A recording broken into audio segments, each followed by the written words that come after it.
Есть люди, которых невозможно не услышать, даже если они поют на языке, который ты не знаешь. Потому что в их голосе корни, в их музыке память, а в их выборе смелость. «Светлые люди» — это программа о тех, кто не подстраивается под время, а формирует его звучание. О тех, кто бережно несет свою культуру и говорит с миром на одном языке, на языке своего народа. Современно, честно и громко. Сегодня у нас в студии молодые музыканты, которые создают новую волну осетинской сцены. Их песни — это не фольклор в музее, это живой, сильный сегодняшний звук, в котором встречаются традиция и ритм нашего времени.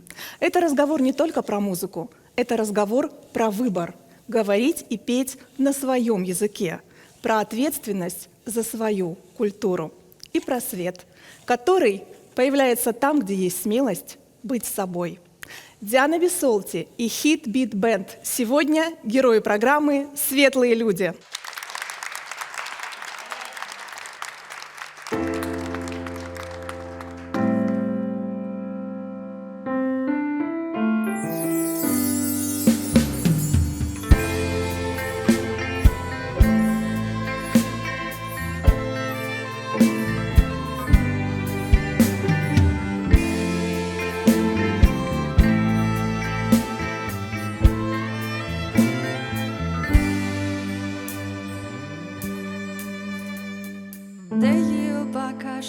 Sin zinadish arfanda majarne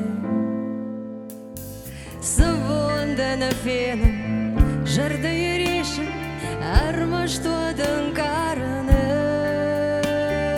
Dau kai warjan vuidan kutjahun kona yambarne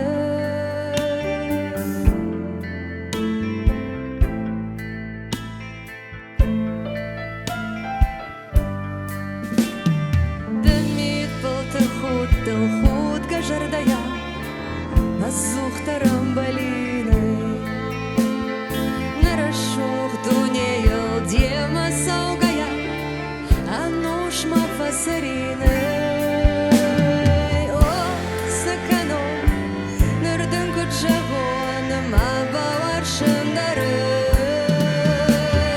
Маман бавас Дажмак шагаштай Мажарда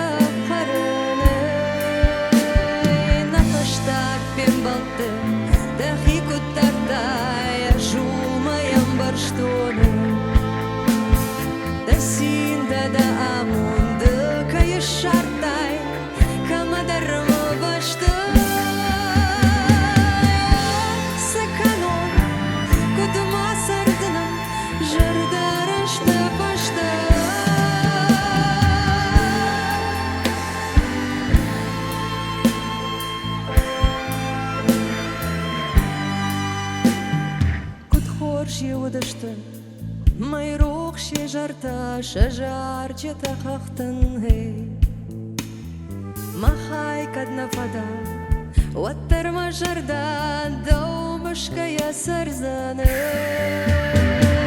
Дишак, дишак Акшит гарштан Рохганан кунай О, тахуда Анно бадуарштан Яхожах кайфаси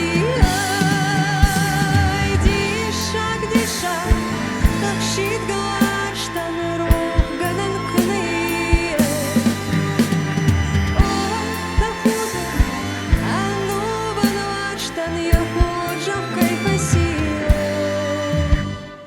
О, тахуда Анно бадуарштан Яхожах кайфаси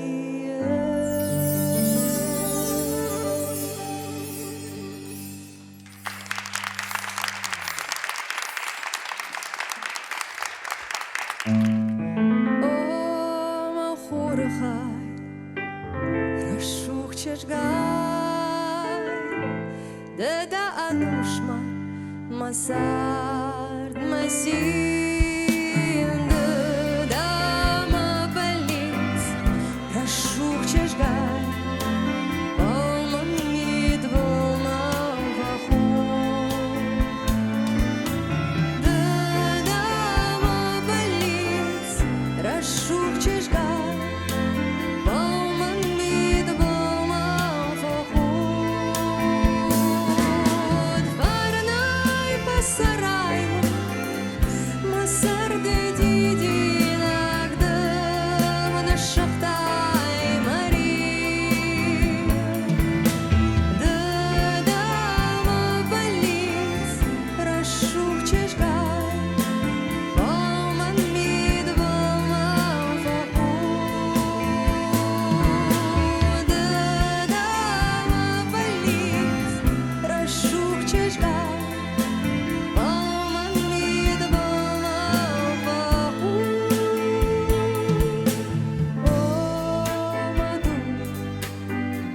Варний сарай, якщо ж вон минув, дав таком, дав закон фетом, рашух чешгай, ладейден масарного. Дав закон фетом, рашух чешгай, ладейден масарного. Варнай пасарайма, масарды дидинагдым, нашахтай Мария. Дынама полис, рашух чешгай, Балман мид, балман фахун. Дынама полис, рашух чешгай, Балман мид, балман фахун.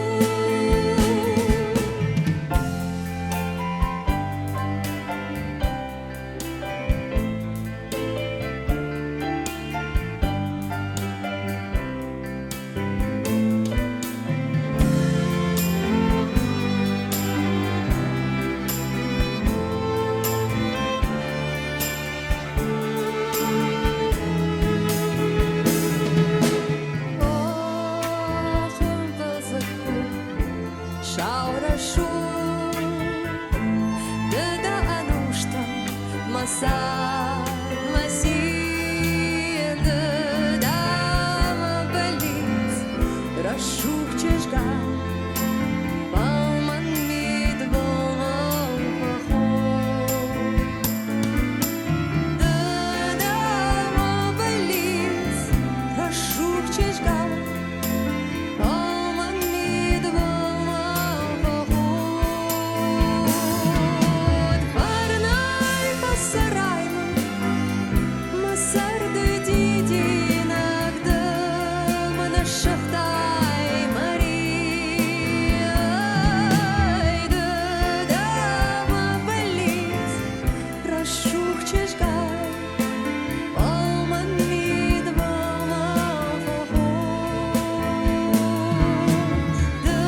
Дама болит, рашух чешгай, балман мид, балман фахун. Балман мид, балман фахун.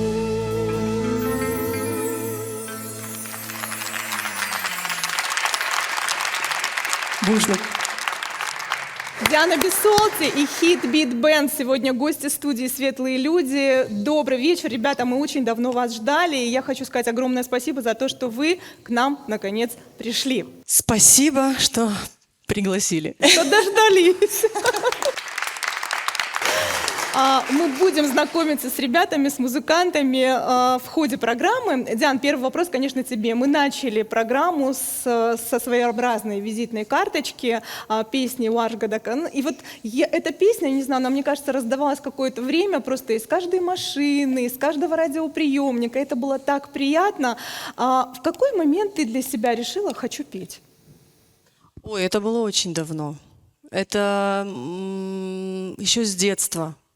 С того времени, как мне мама пела колыбельные, какие-то русские народные песни. Играла на балалайке.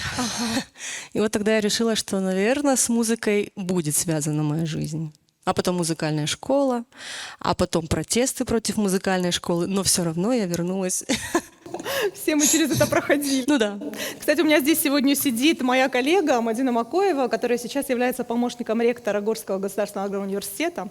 И недавно она давала интервью радио «Алания», в котором говорила, что одна из выпускниц, которыми гордится университет, Диана Бисолти, пусть она даже не в агропромышленном комплексе завоевывает какие-то награды и делает успехи, и тем не менее гордость. Это приятно? Как? Это очень приятно. Я проработала там 15 лет. С этим вузом связаны самые теплые воспоминания. А каким ветром занесло талантливую девочку, которая Я сейчас мечтала вам расскажу. Вообще все опять-таки от мамы. Она заканчивала сельхоз на тот момент, и как раз экономический факультет. Я решила пойти по ее стопам.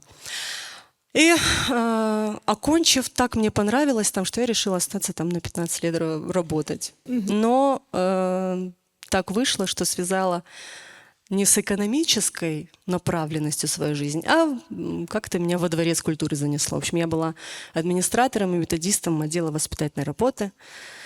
И как раз вела мероприятия очень часто говорила о тех студентах, выходцах из нашего вуза, которые прославляют его. А сейчас, видите ли, и я туда же. Одна из таких, может быть, важных ступенек или вех в твоей творческой биографии – это телевизионный конкурс «Ажарма», который стартовал на нашем канале несколько лет назад и пользовался успехом. Он был сделан такой молодой командой энтузиастов. А вот какие воспоминания связаны с этим периодом? Этот проект познакомил меня с этой телекомпанией. Обожаю. Спасибо вам за все, хочется сказать. Ну, честно говоря, по-моему, отсюда и мои первые шаги, можно так сказать, как сольного исполнителя, как раз-таки произошли. Плюс этот проект познакомил меня с группой Hit-Beat. На тот момент немножко другой состав имел, но Илья, наш гитарист, и Илья Мурат, Мурзы, основатель Мурат группы. Тотров. Да, Мурат Тотров. Аплодисменты он любит. Они были в этой группе, и мы замечательно проводили время, мы готовились к полуфиналу, я помню. И, кстати, у нас сегодня в программе пара песен из этого проекта тоже прозвучит. Окей, Диана Бисолова, Мьюз. Да, грядет что-то странное, я бы даже сказал, сумасшедшее.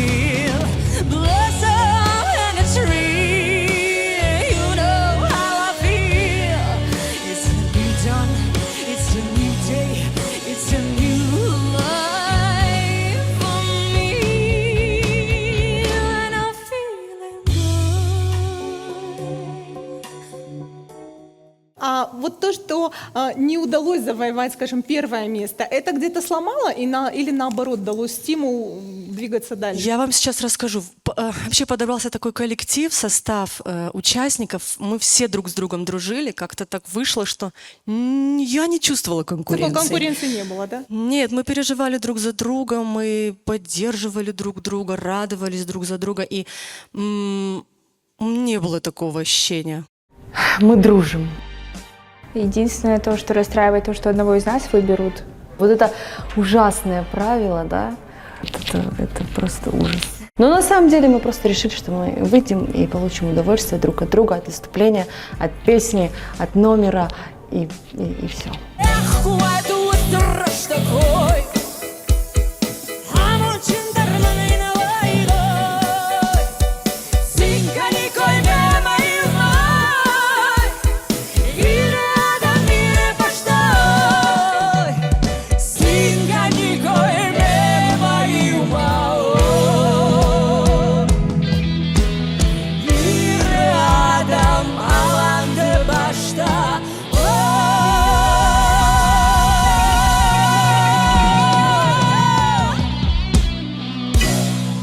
Вообще одна из, мне кажется, целей Ажарма, помимо выявления ярких, талантливых молодых ребят и, ну, если это можно сказать в рамках республики, да, попытка дать им дорогу в жизнь музыкальную, это, конечно, еще и популяризация национальной музыки. И вы очень круто стилизовали, спели национальные осетинские песни, которые знали, любили давно. Вы сделали это как-то вкусно, по-современному. Что мы сегодня услышим? Мы сегодня услышим, первая песня будет песня Якова Козаева «Фыя у жарок». Ее как раз-таки исполняла я вместе со своей подругой Ириной Маргиевой здесь. У нас не возникло каких-то споров, по-моему, да, Илья, когда мы выбирали жанр, ну, направление музыкальное, какой будет звучать эта песня. Рок. Вот так мы решили. Все, слушаем.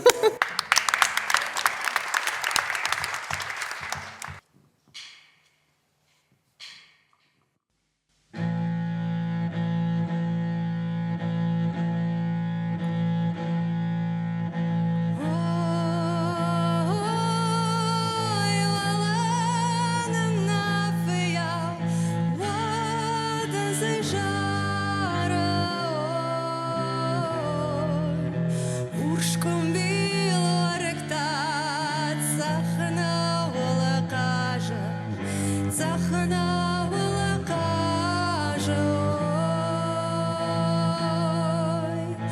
вушком біла ректат, захнавала кажа, захнавала кажой.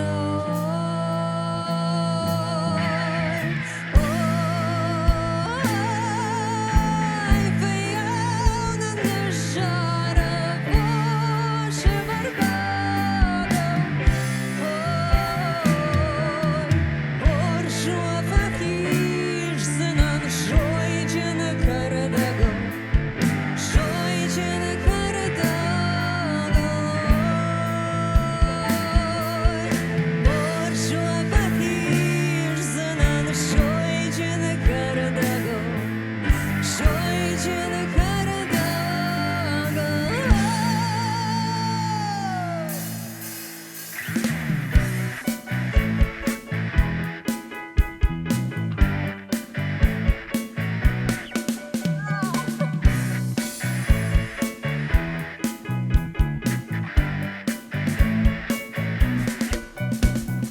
Захнал хохаштыр пош зугой, Сагат пашыл шабыр хижин зой, Хыяу шары янук зугой, Пындыр тайын марқта сағдын зой, Пошы шарма сырға жилой, Халаккан гаям фыяу зурой, Эх, хахуда давай купеш стеной, Ларжон чижар да мархашино.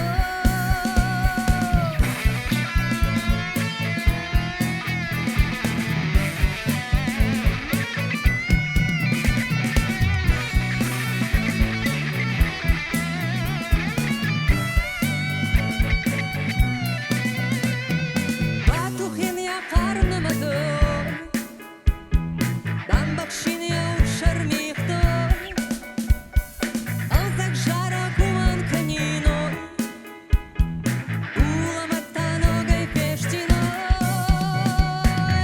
Лайду сыраштагой, Амон чиндараны айдой, Синханиками моим ой, Ира адам ира маждай, Синханиками моим ой, Ира адам аланты баштай.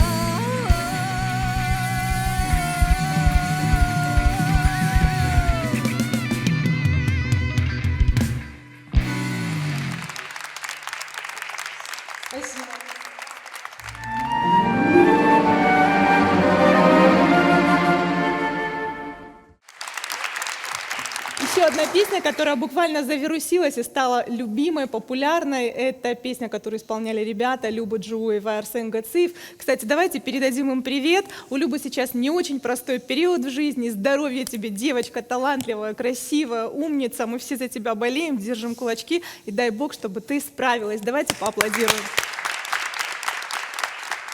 Как эта песня попала в ваш репертуар? Я вам сейчас расскажу.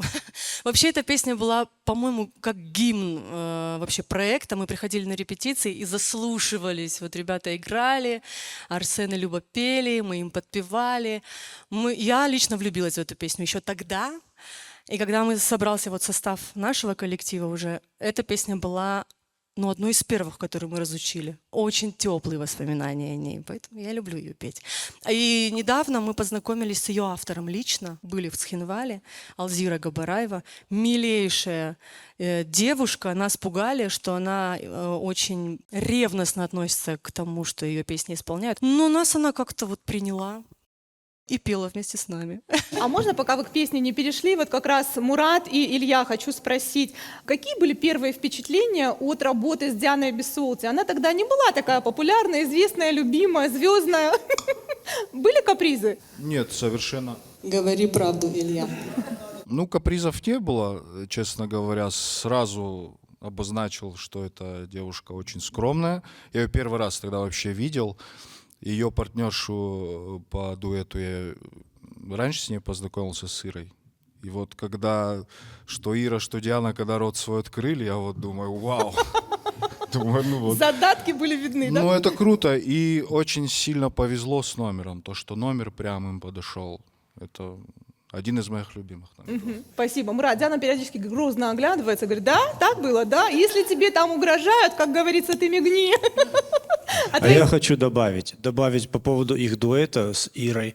На тот момент мы готовили 8 номеров для полуфинала. И ребята все были замечательные, веселые, талантливые. Но меньше всего времени мы провели с Ирой и с Дианой почему-то. Хотя песня и аранжировка не самая простая. Вот. Но так получилось, что как-то мы с ними спелись и сыгрались. И очень быстро у нас все пошло. И, в принципе, сегодняшнее наше выступление – это результат тех еще репетиций наших. А о том, какое впечатление на меня Мурат произвел первый, мы не хотим послушать. Не, почему? Нам очень интересно. Я не хотела с тобой работать изначально. Почему? Потому что он был грозный, такой суровый, вообще молчаливый. А на самом деле очень добрый парень.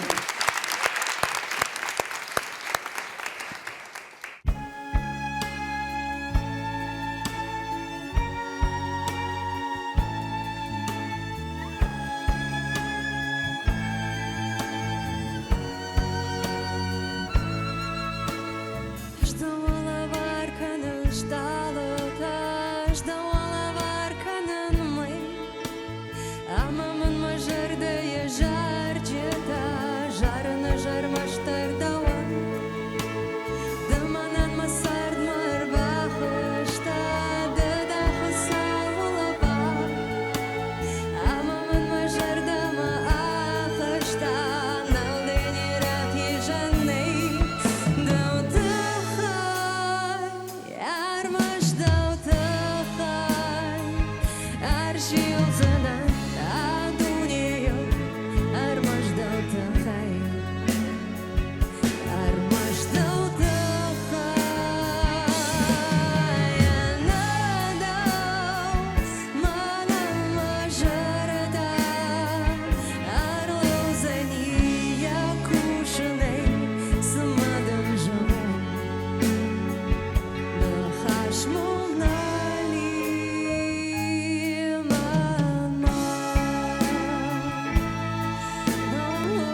Спасибо.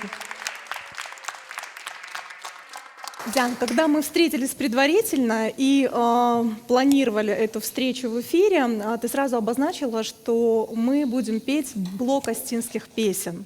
И, наверное, сегодня это очень важно. Я знаю, какая первая и самая большая претензия прилетит в мой адрес, почему программа, где звучат остинские песни, идет на русском языке. Я этим отнюдь не горжусь, но я не владею, к большому сожалению, остинским настолько, чтобы говорить на нем.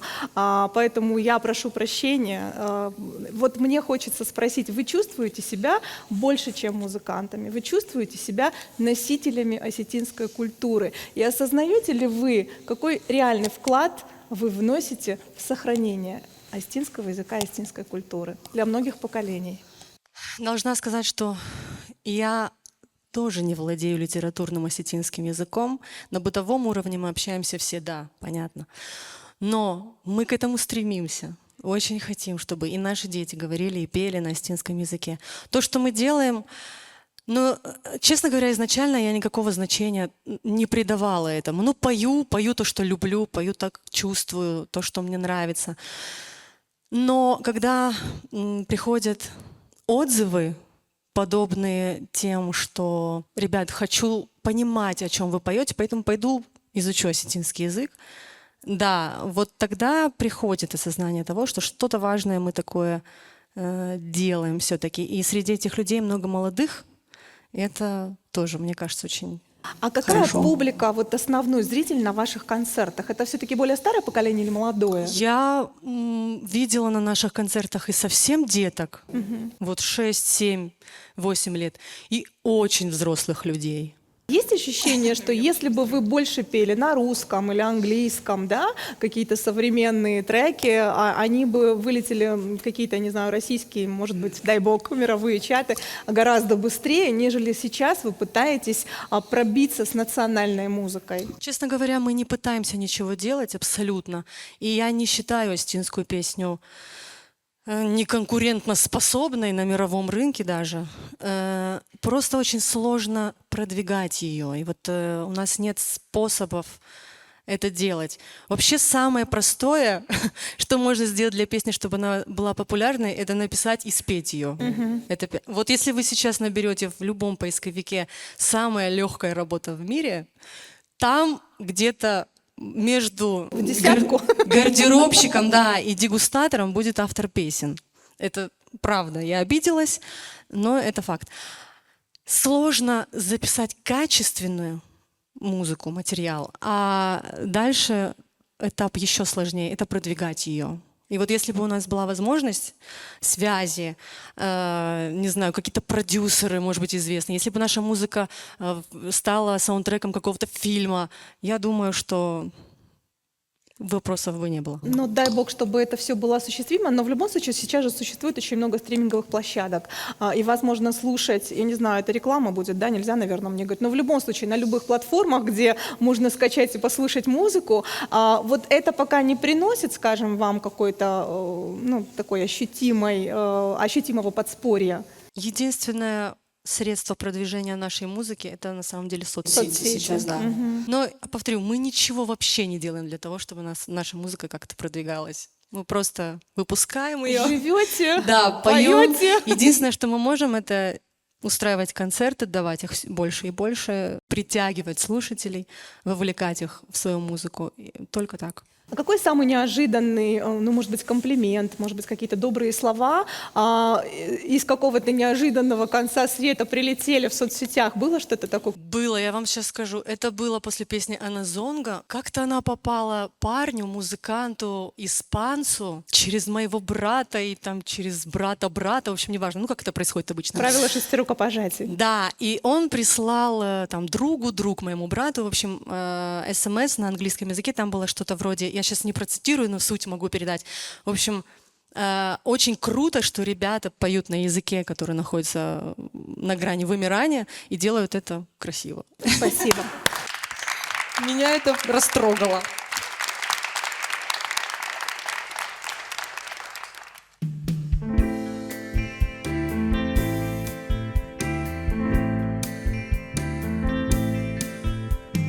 İçinde yıkçın şu var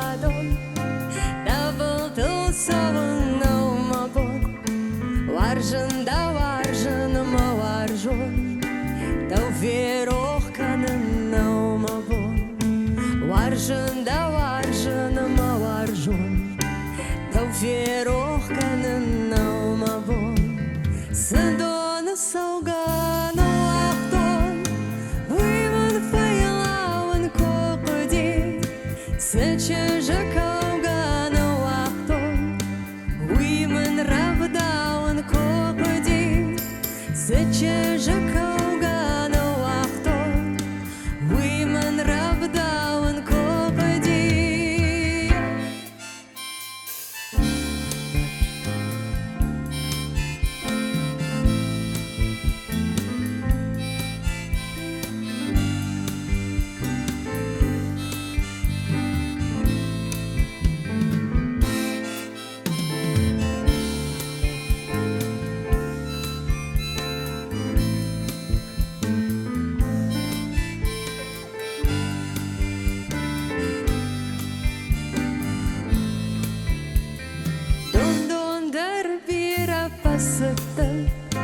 Донайра шухтарыне шартон Ушкурдар бира фасыттан Донайра шухтарыне шартон Ушкурдар бира фасыттан Донайра шухтарыне шартон Ахуды уманы якона Якарты шуадон каманиш Тахуды уманы якона Я фарш маваржон каманиш Тахуды уманы якона Я фарш маваржон каманиш Ихчин да ихчин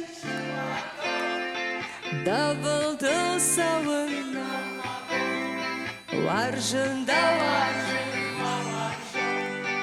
Да веровканым номабон Варжын да варжын маваржон Да веровканым номабон Можно?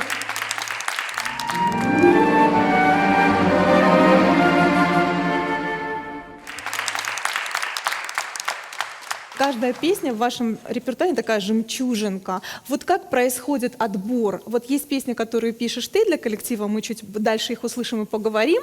А вот как происходит? Ведь в остинском языке очень много песен. Вот «моё, не моё» ты чувствуешь. И, кстати, я думаю, что тебя об этом спрашивают часто. Все больше у тебя в репертуаре песен от мужского лица. Почему? Да, я пою мужские песни, и что вы мне за это сделаете? Я их люблю. Я чувствую, что они откликаются в моем сердце. И я также считаю, что музыка — это универсальный язык. И я могу передавать любые эмоции, в том числе и те, которые испытывают мужчины. Все. Ну, мне так кажется, не знаю. А конкретно следующая песня — это песня нашего друга Тому Березова. Он как-то показал мне ее. Говорит, я хочу, чтобы вы попробовали ее исполнить. Ансамбль «Рагу», он тоже очень известный. Ансамбль «Рагу», талантливые это ребята очень талантливые, мы все дружим, мы участвуем друг у друга на концертах. Диана, как же вот это вот закулисье и склочные какие-то выяснения отношений? Не-не-не. К сожалению... Мурат, давай правду. Нет, правда. Нас окружают только милые, дружелюбные люди с горящими глазами, с горящими сердцами, у которых одна цель — это популяризировать, это пропагандировать осетинскую музыку в разных ее звучаниях. Вот конкретно Рагонбал, они делают национальное, они исполняют национальную музыку на национальных инструментах, но делают это как-то своеобразно, исключительно интересно. Я советую каждому хотя бы раз побывать на их концерте. Вот, а следующую песню, ну, мы в своей вариации исполним. Песня, которая сейчас прозвучит, она называется «Шартыгон Ижар Артсур». Романтично.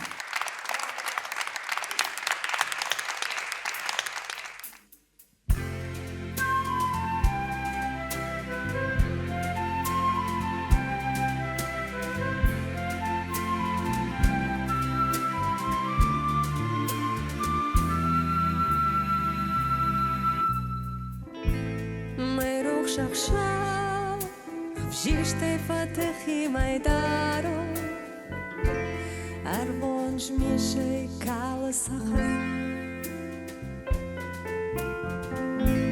Памнактымга балышты шыфтырма шабырвнало ансат гаккукы Жарданы куш фалан кардыгылар уақта яхи Акаш твой нардым шулов и трогай Лизан смашавашта Ашудунал расаттан хинай Штейта делфингая райгуртан ногай Бафанай шталар Валав жалыя Майя ман картay анкалма каша Шхасырна арт Валар в моя фажеджа фаштабала Вон грогай кафе я шуктам захтма Камтал тахкая Жагуран вал заджирух штавак фанта Моя удашура толша барартая Ракаш мамнок Давима жарва тагдад матахсана Жуша гайштала ты положарса Ахшава набавши шайда саштата арфантам кашсана Шо моя та фензанам Дарушу кутаярта Бафанай жгарак Бабак штяунай Рай шо май раджа канзану ифанай Бафанай шталар Волав жалыя Майя ман кардай анкалма каша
Спасибо.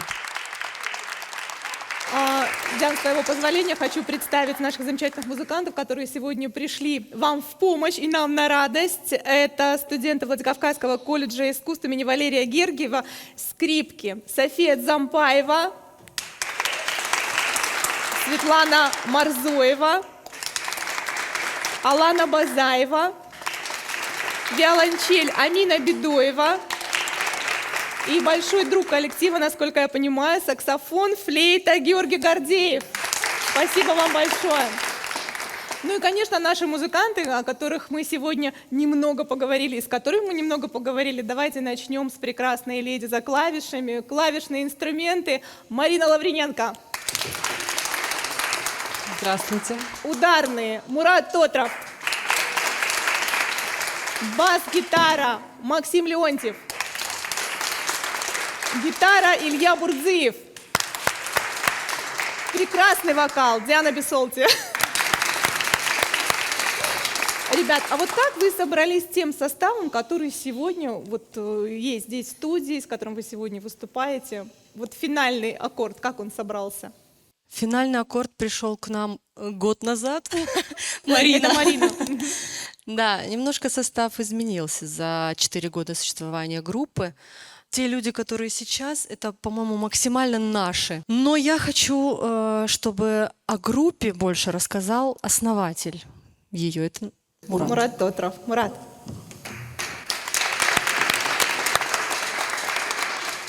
Мурат, скажи, пожалуйста, для тебя важнее все-таки человеческие качества или профессионально? Я понимаю, конечно, здорово, когда это все совпадает. Наш нынешний состав очень комфортный, и для меня очень важны человеческие качества.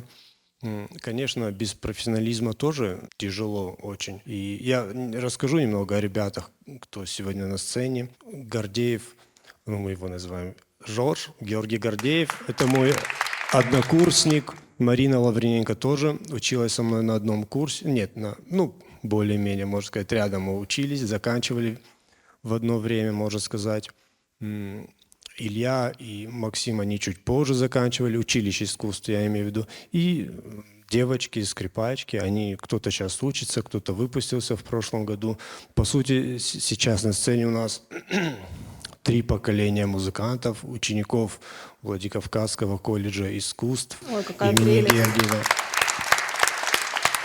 Все профессионалы, кроме меня. Ага.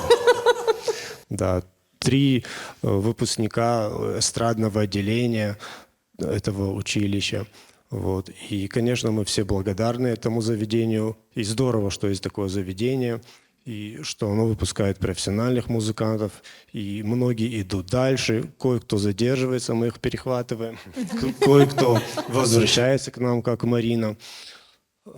И я вообще считаю, что создание группы – это очень такой тернистый путь.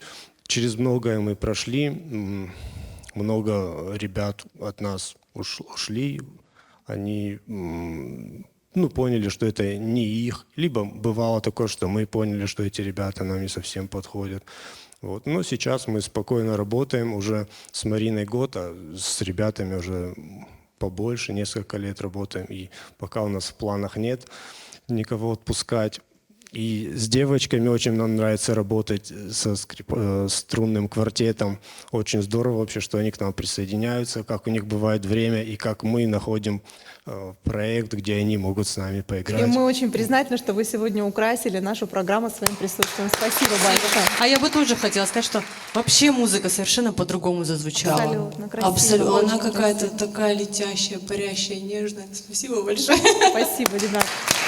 Мурат, а поделись, пожалуйста, каким-то главным секретом. Вот какой рецепт психологически комфортного климата в коллективе? Я понимаю, что у каждого свой характер, я понимаю, что у каждого какие-то свои увлечения и своя жизнь помимо жизни в бенде. Вот чтобы их как-то сплотить, склеить, я так понимаю, что ты все-таки такой, да, скелет этого коллектива, этого организма. Что важно?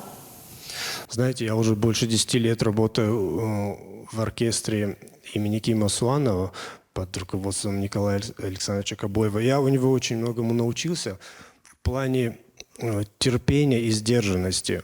Потому что музыканты, как, наверное, все творческие люди, они скажем так, своеобразный народ, очень интересный и, может быть, даже немного специфический. Какая деликатная, интеллигентная формулировка. Да. И очень важно бывает проявлять вот терпение, сдержанность. И я думаю, это главный критерий хорошей группы, крепкой. А кому вот нужен самый долгий подход, самый особенный? Вот кому ты так вот дольше всех? Самый сложный подход у меня ко мне. Правильный ответ. А скажите, пожалуйста, бывает так, накануне поссорились, а завтра выступать? Вы ходите, друг с другом не разговариваете? Нет, мы отменяем выступления такие. Да, конечно, бывало всякое. Оставляем это за пределами сцены и выходим, играем. Максим, самый юный в коллективе? Да. Дедовщины нет, не обижаю? Говори как есть. Строго сказала она.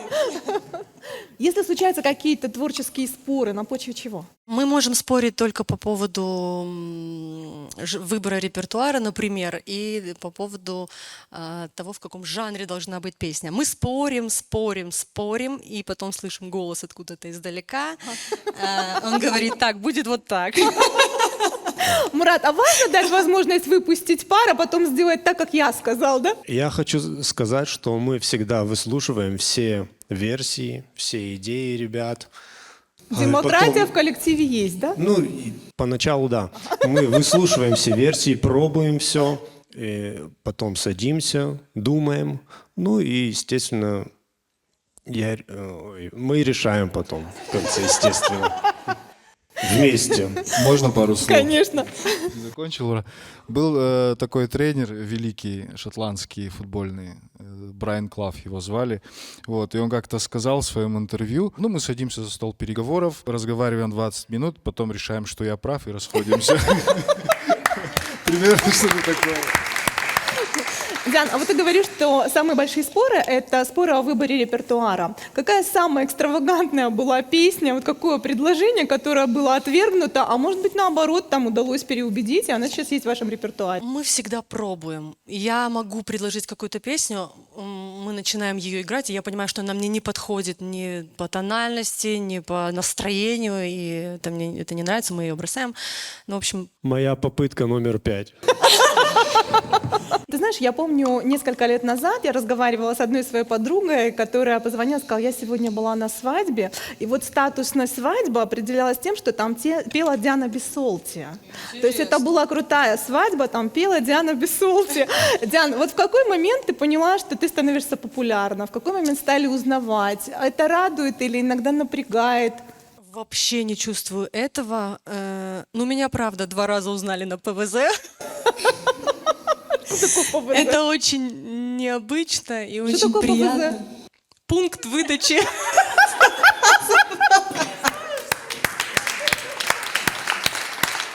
Они такие, ой, а это наша певица. И я там свои шортики забираю. Ну, в общем, я этого не чувствую, правда. Я за чудо принимаю то, что слушают наши песни. Я за чудо принимаю то, что на наши концерты приходят люди. Ну, это же чудесное чудо, я не знаю. А случается чудесное чудо в виде хейтеров? Вот какие самые... Конечно. ну-ка, какие самые яркие комментарии? Но их немного. Ага, слава богу. Да, ну и есть и те, которые пишут, зачем вы взяли эту песню, вы все испортили и так далее. Я считаю, что, ну, наверное, это просто невоспитанный человек, если это не нравится тебе, ты просто проходишь мимо этого. Ну, я так считаю. Диана, это задевает? Я работаю над тем, чтобы это меня не задевало, но пока не получается. Почему-то на положительные комментарии мы реагируем как должно. Спокойно. Как будто бы так и должно быть. А вот на отрицательные я буду думать неделями. Я буду себя копать.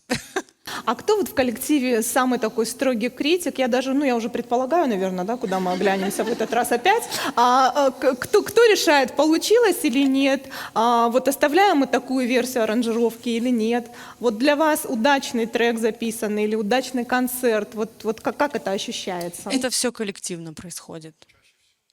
Да, это все общее ощущение. Я ждала эту точку заднего ряда, да? Ну, на самом деле, от концертов эмоции, они сразу читаются. Вот мы заходим за кулисы, и все понятно. Хорошо прошел концерт, мы счастливы.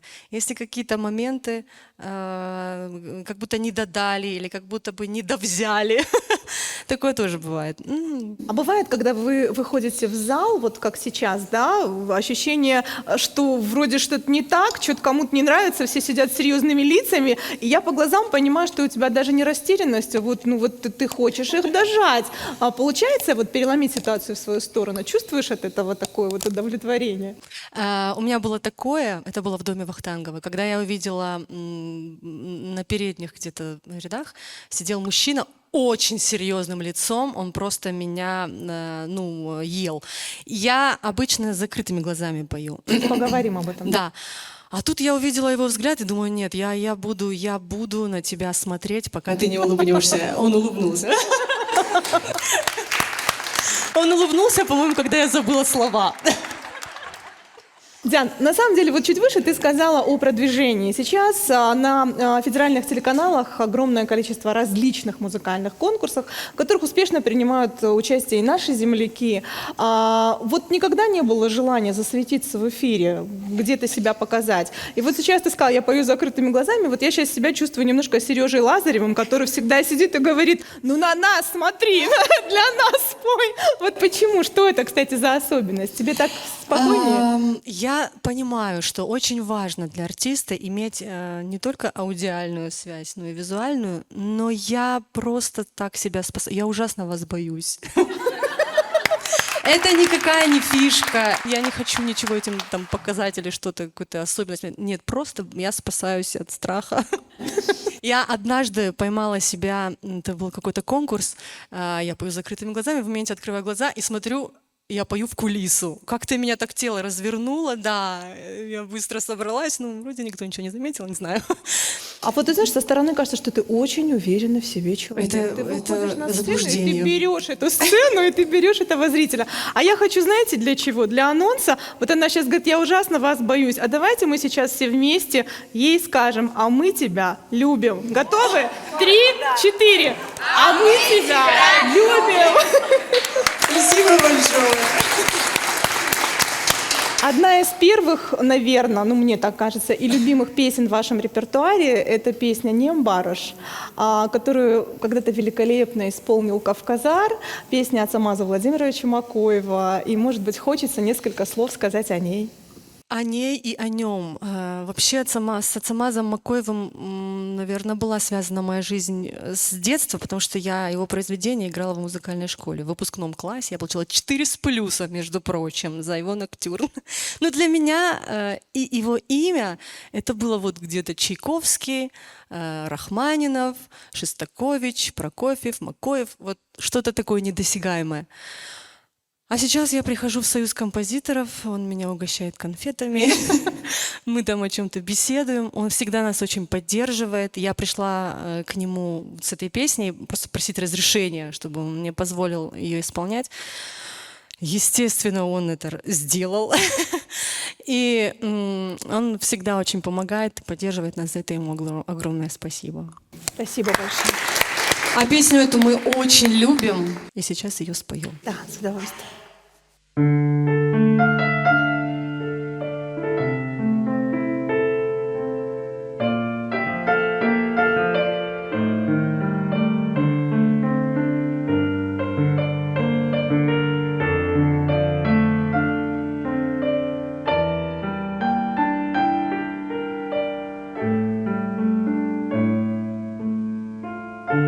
Aştın maudin artkanın Datayam хaldar не барыш Дашыгда гномы артхары Ну аттар манем барыш Ашты фанадар акурын Датама бундар не шарыш Машушак фанта разурын Оттар манем барыш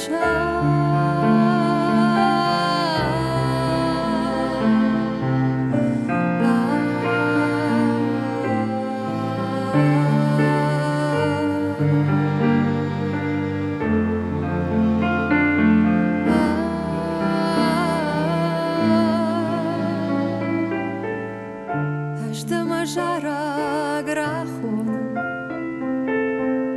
Detaylı şaltarı neftaş Nasart van dagdan Amona No atar maniem baraş Ждем асартар аварин Да таман кухтар нендаш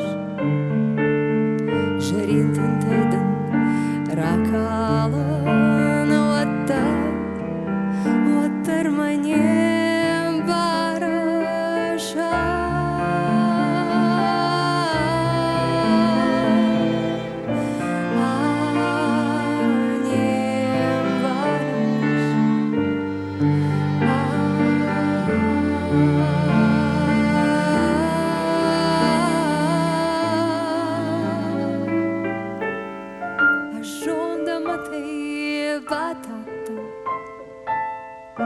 Таман марашт ненкаш Шардакон шафтам барваттан Уаттар манем бараш Катма сырзана и барай Катма дам қарзан Ишкай жон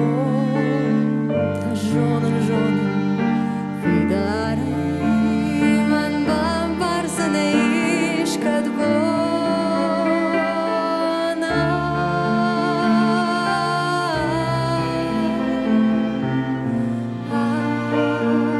Anem barash Ajonan Vidaray man bambarsana ishkat bona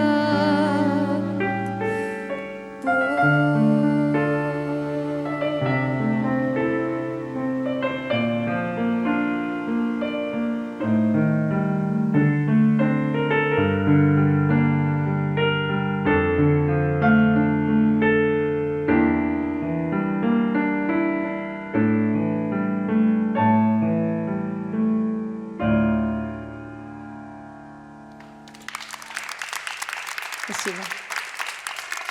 Это было очень красиво и волшебно. Диан, прежде чем мы перейдем к блоку с песнями твоего авторства, мне хочется спросить, как ты отважилась, исполнив песни, скажем так, великих или маститых наших композиторов, авторов, все-таки внести в репертуар и вынести на публику свои авторские песни, это, наверное, какая-то ответственность. Я об этом не думала. Я просто купила укулеле. Решила, что мне это, кстати, было в ковид, мне было делать нечего, и я стала изучать через YouTube. Это очень просто.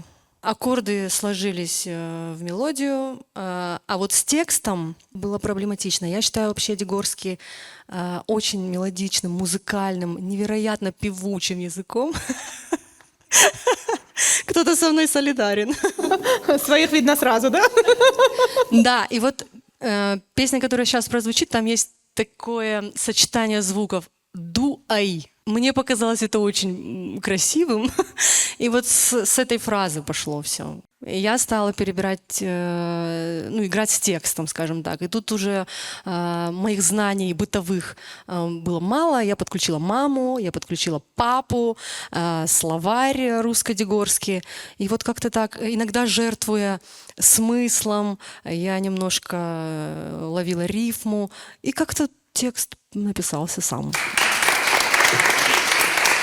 Аназонга.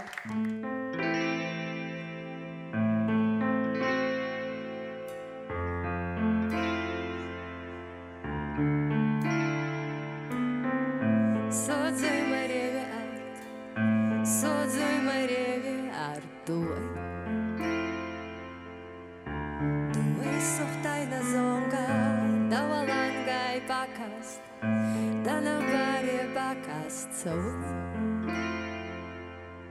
Цавуй мазарда акоргам Зартарна арахсам Смалундара старсам Ман фандуй тахо Ман фандуй тахо Хоре хозандаду Дорог смаденька сонай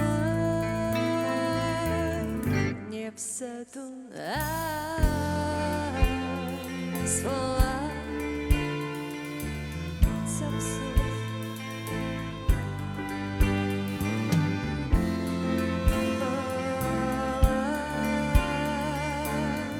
Це все.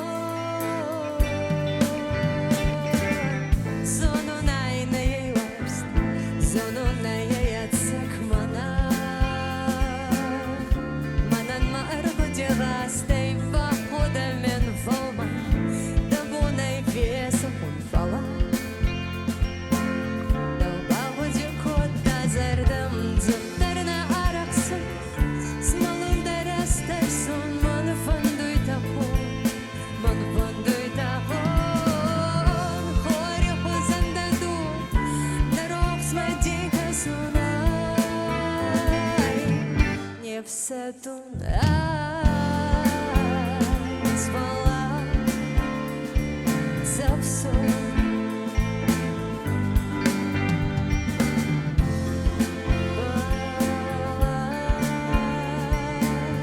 Це все. Зуттарна араксу, з малым нарастарсун, маны фандуй таху, маны фандуй таху.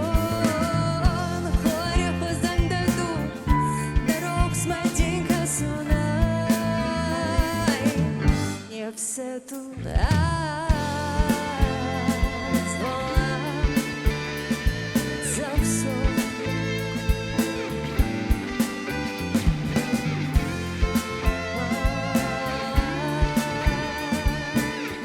Це все. Це все.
Спасибо.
Спасибо. У нас в студии есть микрофон, и мы предупредили, попросили наших зрителей, возможно, придумать интересные вопросы. Я думаю, они созрели. Давайте предоставим слово нашим гостям. Здравствуйте. Ну, я хочу сначала сказать вам благодарность, потому что с вашим творчеством появилось новое звучание остинских песен. Конечно, оно все так же лирично, но как будто бы в нем появилась особая нежность вот в этом осетинском жанре песни, да? Но мой вопрос немножко про другое. В прошлом году в мировые топ-чарты попала песня бурятской группы, очень популярная была. Она потом пошла в ротацию федеральных радиостанций, и она там занимала тоже первые места. Как вы думаете, что стало успехом для такой национальной песни? Вот какой фактор? И возможно ли такое для осетинской песни? И еще такой подвопрос. Видите ли вы для себя такую перспективу? Хотя вы сказали, что сейчас очень трудно продвигаться, но, мне кажется, социальные сети сейчас решают в этом плане абсолютно все. Спасибо. Спасибо за вопрос. Мне кажется, все равно ничего случайно не может быть. И эта песня, скорее всего, возможно, я так думаю, была как-то популяризирована и блогерами, и какими-то, может быть, крупными пабликами в тех же сетях. Не знаю. Я повторю, я не считаю, что остинская песня не может выбиться куда-то дальше, на российские площадки музыкальные, на мировые, куда угодно. Просто нужны инструменты, какие-то правильные люди. Но это уже не про творчество, это уже про цифры, это уже про какие-то алгоритмы, это уже про какие-то там, не знаю. Я не хочу этим заниматься как творческий человек, я хочу просто петь. Поэтому наша музыка вот здесь, в Осетии.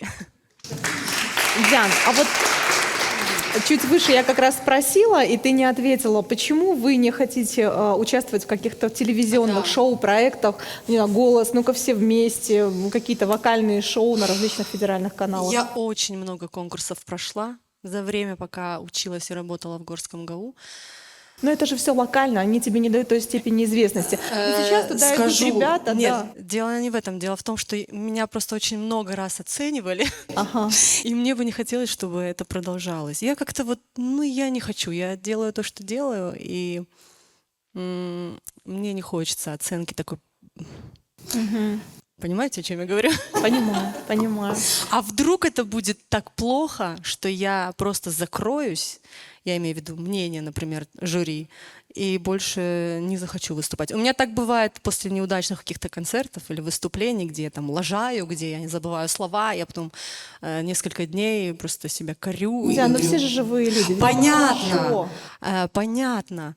Но вот я такой человек. То есть такой вариант, в принципе, не исключается, да? Что я могу Мне даже казалось, что вы настолько самодостаточны, и вам нравится то, что вы делаете, что ничья критика, оценка, она не может повлиять на ваше пребывание на сцене. Нет, если это профессиональный человек, занимающийся тем же, чем и мы, композитор, может быть, музыкальный продюсер, какой-то человек, который бы хотел что-то изменить в том, что мы делаем, и дает этому оценку, это одно. А если это просто слушатель, то к его критике мы немножко сдержаннее относимся. Спасибо. Добрый вечер, меня зовут Светлана. Благодарю за сегодняшний день. Он подарил нам настроение. У меня такой вопрос, Диан. Я вижу, у вас сольная карьера. Вы вообще видите себя в дуэте с кем-то спеть какую-то песню? Мы поем в дуэтах. Мы вообще периодически любим сотрудничать с другими музыкантами, исполнителями, коллективами. Вообще дружим с творческой остинской молодежью.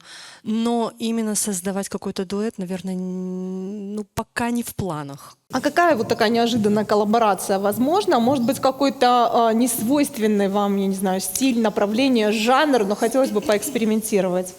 Я думала об этом. Вообще столько талантливых, интересных исполнителей, молодых появляется сейчас здесь. Я даже не успеваю следить.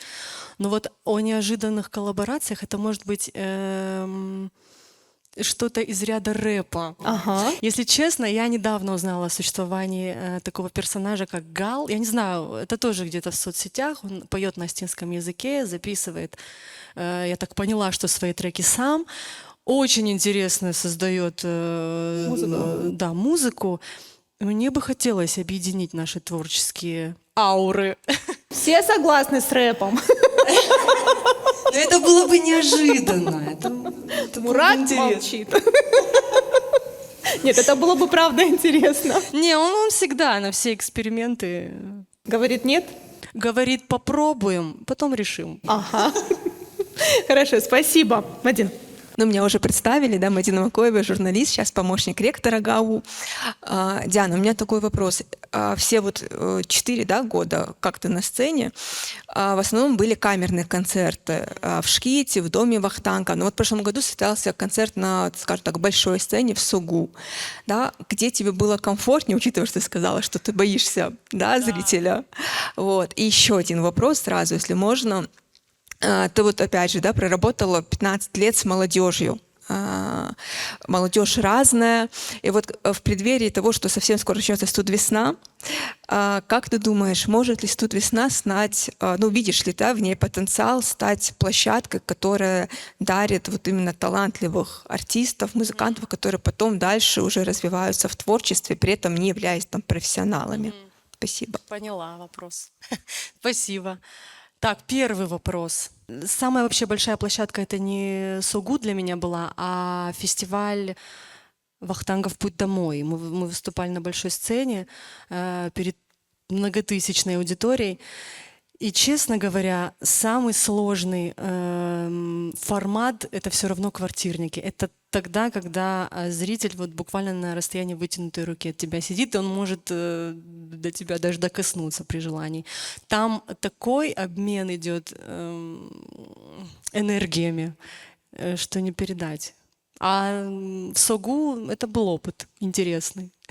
Я сама выходец из «Студ-весны». Мы участвовали, и я знаю многих, кто сейчас выступает тогда, в свое время на студенческой весне, сейчас блистает на сцене. В том числе и Арсен Гациев, в том числе и Светлана Кусова, где она, я помню ее со «Студ-весны», и многие-многие другие. Поэтому это замечательная площадка. Но если честно, очень много для меня лично дал проект «Ажарма». И мы ждали продолжения этого проекта, потому что это действительно очень хорошая Стартовая площадка. Стартовая площадка, да, для молодых исполнителей. Это возможно вообще повторить? А давайте попросим. Потому что молодых и талантливых очень много, и каждый день появляется что-то новое, интересное. Это так приятно, потому что на самом деле этот проект совпал с открытием нашего канала, и тогда, правда, было столько творческих людей и в нашей среде, и все горели этим делом, и делали это с большой любовью, создавали, творили, поэтому это, конечно, очень дорого, и что ты сейчас об этом так тепло вспоминаешь, это тоже здорово. Спасибо. У нас еще вопрос или пожелание? Добрый вечер, меня зовут Инга. У меня не вопрос. До сегодняшнего дня я считала, что никто красивее Феликса Царикати не поет на дигорском языке. Сегодня я свое мнение поменяла. Он по-прежнему для меня гуру, но вы чарующе, волшебно и невероятно красиво исполнили все песни на дигорском языке. Он мягкий, он какой-то нежный, воздушный, я не знаю. Я вас благодарю. Спасибо Это большое. прям безумное удовольствие. А как же Олег Тайсаев? Олега Тайсаева очень люблю, лично тоже с ним знакома. Ну давай, Ну, он тоже в Феликсу тройке. Царикати. Ну вот он в тройке, Олег Тайсаев в тройке. Мы Возьмем его в тройку. все делаем одно дело. Ну что, Благодарю вас, Диана, успехов вам. спасибо большое. Ну что, сам Бог велел еще одну песню? Эта песня передает идею, что очень важно найти свой путь, следовать ему, и он когда-нибудь обязательно выведет вас к свету. И вы тоже можете для кого-то стать светом. Рокстар переводится «маяк». Светлые люди сегодня в нашей программе.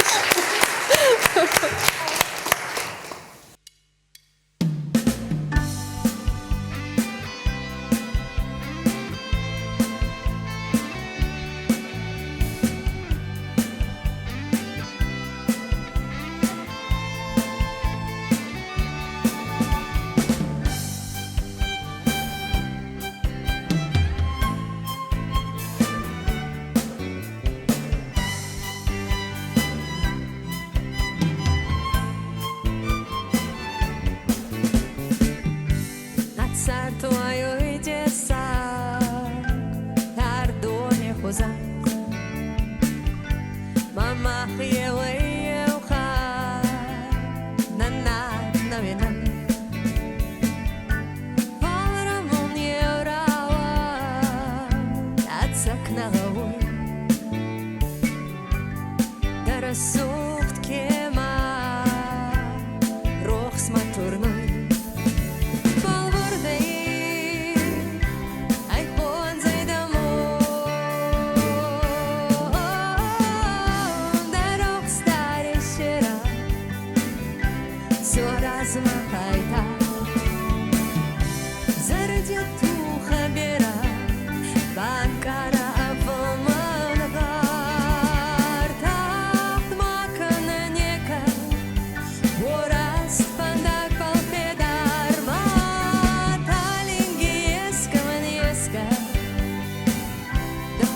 Феста Рокстар.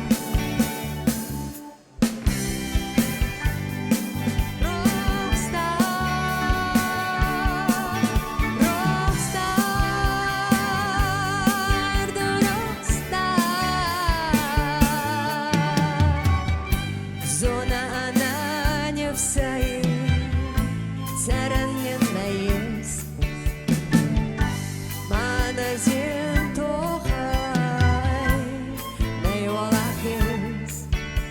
Волварней купера ремок суйдо. Дорог старый сера, зора замахайка. Заради туха бера, банкара авамангар. Там макана нека, ворас фандар балпедар. Маталинги еска манеска, доходок феста Рокстар. Маеска манеска, феста Рокстар.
Маеска манеска, феста Рокстар.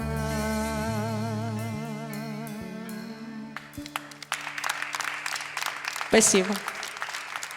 Это проект «Светлые люди». Мы прервемся на короткую рекламу, после которой вновь увидимся в нашей студии и согреем вас теплом осетинской песни.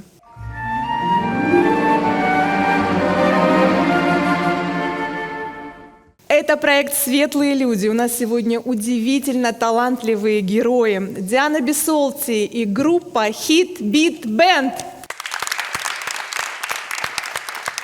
Ребят, у каждого из вас своя жизнь и свои увлечения. Диана по секрету немного нам о вас поведала. Марина комнатные растения разводит, да? Максим любит готовить. У Мурата оркестр имени Кима Суанова. Сказала, что ты любишь все красивое и очень суров и педантичен во всем. Илья коллекционирует пластинки и увлекается классической литературой. Диан, чем увлекаешься ты? Помимо музыки, что доставляет удовольствие? Горы. Походы в горы. И я как пенсионерка уже в театры, музыкальный, осетинский театр. В общем, люблю проводить свое время культурно. А вы любите вместе отдыхать? Или вы настолько устаете друг от друга в процессе репетиции концертной деятельности, что хочется наоборот порознь и хочется тишины? Чаще всего время проводим вместе, это после репетиции. Просто после репетиции выходим, садимся, там у нас место для отдыха То есть. есть вы друг от друга не устаете? А что нам уставать? У нас, никто не душнит, никто... Все себя хорошо ведут, все люди интересные, приятные. Постоянно какой-то творческий процесс, постоянно какие-то идеи вне репетиции, это постоянно интересно. Максим, басист — это такая востребованная профессия. Говорят, что ты у нас чуть ли не на вес золота товарищ, и работаешь с разными коллективами. Ну, конечно, хочется услышать, где тебе уютнее, комфортнее, душевнее. Сейчас он вам расскажет. Мне комфортно и уютно дома. Ребят, вот если через 10-20 лет скажут о каком-то главном достижении группы Hit-Beat Band, солистской Дианы Бисолти, вот как вам кажется или как вам хочется, что бы вы хотели услышать? Вот что бы это было? Цели есть, но так говорят, действуй тихо, создавай в тишине. Не знаю, к чему мы идем. Мы просто делаем то, что любим. Я знаю, что я вспомню, через 20 лет есть несколько композиций, которые мы сделали, на мой взгляд, очень хорошо. Я надеюсь, они останутся в записанном виде и будут радовать людей еще десятилетия вперед. Вот. И, конечно, у нас есть еще планы по выступлениям. Мы не забываем про наших земляков, которые живут в других городах, и будем, конечно, стремиться к ним съездить. У нас было 2 концерта уже в Москве, и в этом году, надеюсь, все получится у нас с Питером и с Москвой опять-таки. Вот. И мы не только своих друзей вспоминаем, которые в других городах, но и думаем о тех, кто в других странах живет. И есть, конечно, планы съездить и в Турцию. У нас диаспора там очень сильная, конечно. Да, сильная диаспора, много людей живет. И, конечно, до того, как президент Дональд ввел ограничения, мы даже планировали в Америку, может быть, слетать. Очень много там Стин живет. Пока что это все откладывается. Ну, с Турцией, с Москвой, с Питером. Все, что реально, да? В силе, да. Спасибо большое. Марин, есть какие-то свои мечты, возможно? Ну, в целом, я очень рада, что попала в этот коллектив, потому что я вообще вроде с детства занимаюсь музыкой, но у меня в музыкальной школе была специальность — это фортепиано, а потом я занималась по специальности теория музыки. Вот. До тех пор, пока Мурат не позвал меня в группу, но я всегда хотела играть, и поэтому есть еще тоже очень много каких-то задумок. Мы в процессе. Хорошо, спасибо. Поем дальше.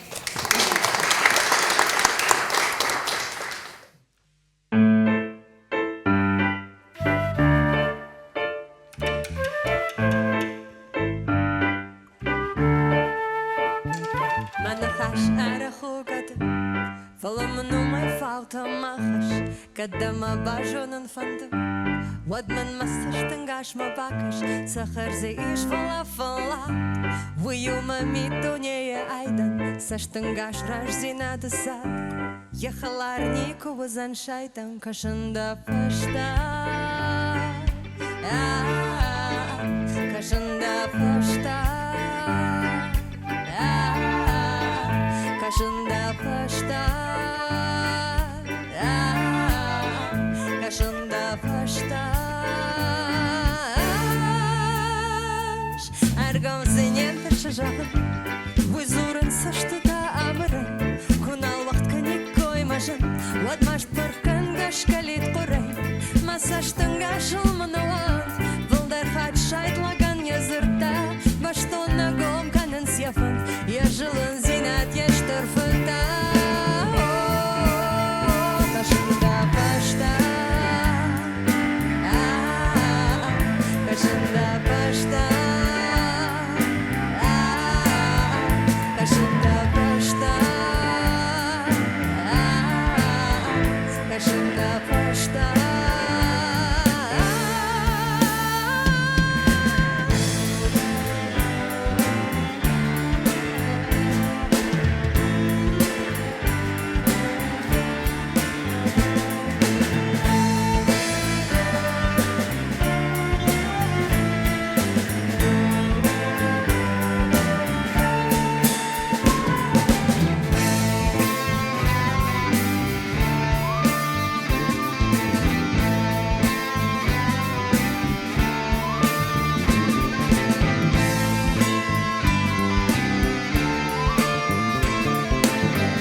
Спасибо. Такой вопрос, может быть, он чуть пафосный. Чувствуете ли вы себя сегодня голосом поколения? Вот в своей культуре. Такой второй вопрос. Вы до этого спрашивали, чувствуем ли мы свою какую-то особенность за счет того, что мы пишем песни на остинском, исполняем на остинском. Сейчас вот еще один вопрос. Тут дело в том, что если бы мы думали, не знаю, о каких-то деньгах, славе, то вот этого бы всего, наверное, не было. Не было бы этой душевности? И не только душевности. Я считаю, что художник пишет для того, чтобы писать. Он не пишет не Потому для что денег. по-другому не может. Да, просто это нравится нам делать. Иногда сыпят просто комплиментами и как-то вот на седьмое небо тебя подкидывает, как бы. Может быть, вот в эти моменты. А так постоянно сосредоточены на музыке, наверное, на творчестве. Ну, то есть вот так вот далеко и высоко и глубоко вы не мыслите? Вот вы, на самом деле, ну вот для меня, например, сегодня, да, и отчасти это была моя вот большая мечта, желание пригласить вас в студию и показать максимальному количеству людей, у которых нет возможности прийти в маленький зал Дома Вахтангова и послушать вас вживую, вот, и мне кажется, сегодня вы, ну, по сути, номер один вот среди молодых коллективов в этом жанре. Но это мое субъективное мнение, и я на том стою. И что вы мне сделаете, да? Спасибо большое. Спасибо. Я не могу сказать, что я чувствую, что мы голос поколения, но я прекрасно понимаю то, что сейчас на сцене нашей республики мы заняли уникальную нишу. Надеюсь, будут еще ребята, кто будет в этом же направлении работать, но я их пока не вижу. Спасибо. Вот я об этом и говорю. Ребят, мы двигаемся к финальной песне, и прежде чем мы уйдем, скажем так, на коду, красивую коду в вашем исполнении, хочется спросить. Наша программа называется «Светлые люди». Мы вот до эфира с вами говорили о том, что времена нынче непростые, и стресс поджидает на каждом шагу. Включаешь новости, и стресс, листаешь ленту, и, конечно, мы не можем обходить стороной, да, события, которые происходят и в стране. И тем не менее, вот музыка, она является каким-то уникальным островком, который тебя согревает, который тебя поддерживает, который дает тебе силы, энергии жить, во что-то верить, мечтать. А вот как удается сохранить этот свет в этом мире? И, может быть, я хочу сейчас от каждого из вас услышать какие-то пожелания самому себе на будущее. И я вам говорю, что те пожелания, которые озвучиваются здесь, они сбываются. Это 100%. Хочется сохранять этот огонь, интерес к тому, что я делаю. Здоровье, конечно. И будет здоровье, будешь получать удовольствие от всего, что ты захочешь. Вот. И себе, и всем, и нашим ребятам, кто сейчас на сцене, кто сейчас в зале, кто у меня там дома. А когда опускаются руки? Я понимаю, что все это не ради денег, но тем не менее все мы люди, семьи содержать нужно. Вот что дает возможность или силы оставаться в этом бенде и творить? Такого сильно творческого коллектива у меня еще не было. Я много где играл, там и в дуэтах, и с группами. Вот. Самое больше всего, что приятно мне лично, это то, что, ну, как бы мне как музыканту, как человеку творческому дают слово. Как бы вот Диана пишет, допустим, песни, она приносит песни и говорит: ты можешь вот здесь что-нибудь сыграть, ты можешь вот здесь там соло сыграть, можешь вот здесь там что-то сыграть. И потом это уже вот выливается вот в это, то, что это люди слышат, и люди хлопают, и вот им прям в кайф, простыми словами, и мне то же самое, аналогично. Вот это вот дороже вот этого, кажется, для музыканта ничего нет. Спасибо, Илья. Марин, Максим. Ну, мне кажется, самое главное, чтобы мы оставались вместе, как-то поддерживали друг друга, потому что вот когда мы приходим на репетиции, на самом деле вообще обо всем забываешь, и даже если до этого бывает, идешь на репетицию, едешь на репетицию, в голове какие-то мысли, надо сделать то, надо то, или что-то не получилось, какие-то позитивные, негативные бывают мысли. Но приходишь, начинаешь играть, и все, вот, то есть это ты думаешь только об этом, как-то это заряжает, и выходишь совершенно, даже если устаешь, но с каким-то совершенно другим настроем. И, в общем, чтобы это продолжало нас заряжать дальше. Вот так вот я бы хотела. Пожелаю нам, чтобы в дальнейшем Мурат поменьше душнил.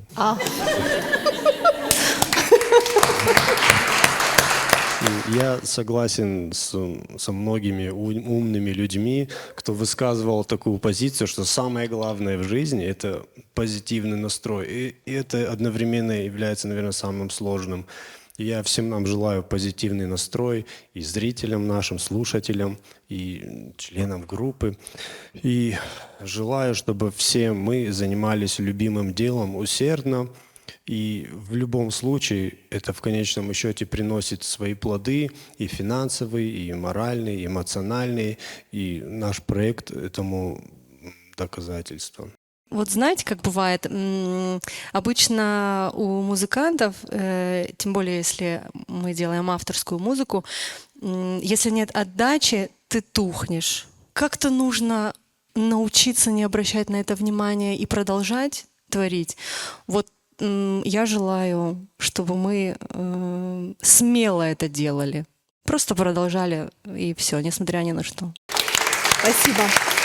То, что вы делаете, нам очень нужно, и мне бы хотелось, чтобы на самом деле вас услышали, вас узнали и полюбили, я в этом уверена. Вот огромных просто творческих побед, и пусть все, что сегодня было загадано, сбудется. Спасибо. Ну что, поем вместе финальную песню?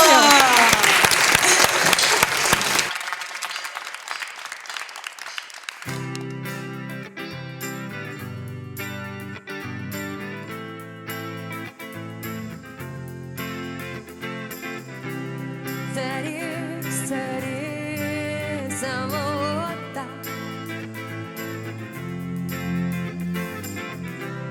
на фарс марвала мой кота. Елзарда хала адыма, кати суи будет цара. Колгадарьем, заргадарьем, елма. Колгадарьем, заргадарьем, елма. Цари, цари, золота, кайзону иду на табара. Кайзону и Байрон Дакота. Балинда о фигону атар.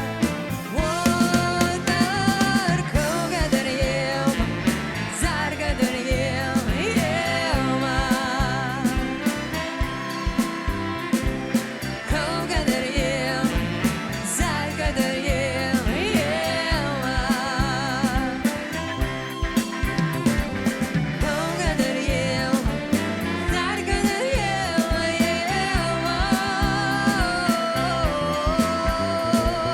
Колгадарьем, заргадарьем, елма. Колгадарьем, вы заргадарьем, елма. Очень плохо вас слышно. Колгадарьем, заргадарьем, елма. И еще. Колгадарьем, заргадарьем, елма. Колгадарьем, заргадарьем, елма.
Светлые люди – проект о тех, кто несет в мир добро, мудрость, талант и вдохновение.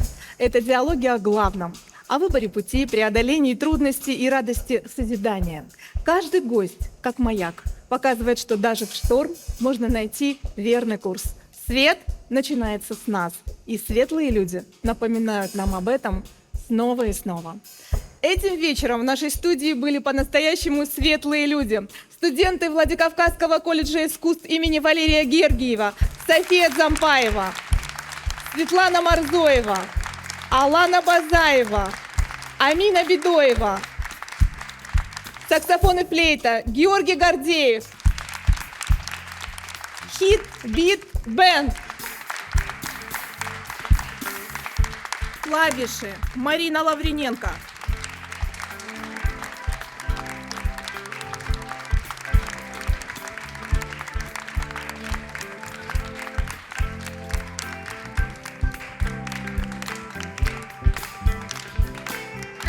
бас Максим Леонтьев,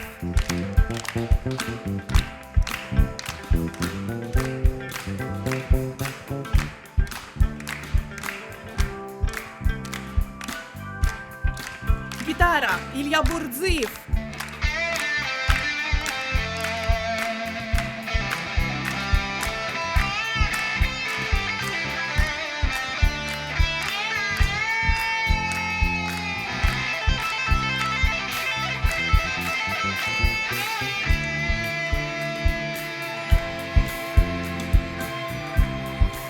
ударные Мурат Тотров,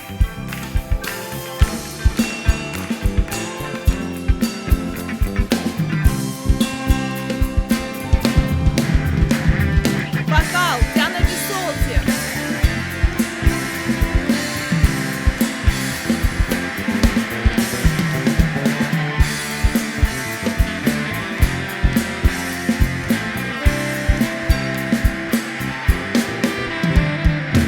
Kavgadır yılma, zargıdır yılma.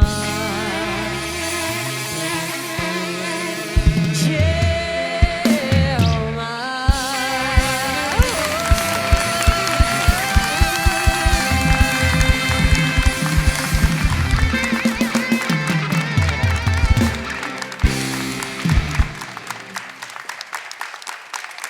Спасибо большое.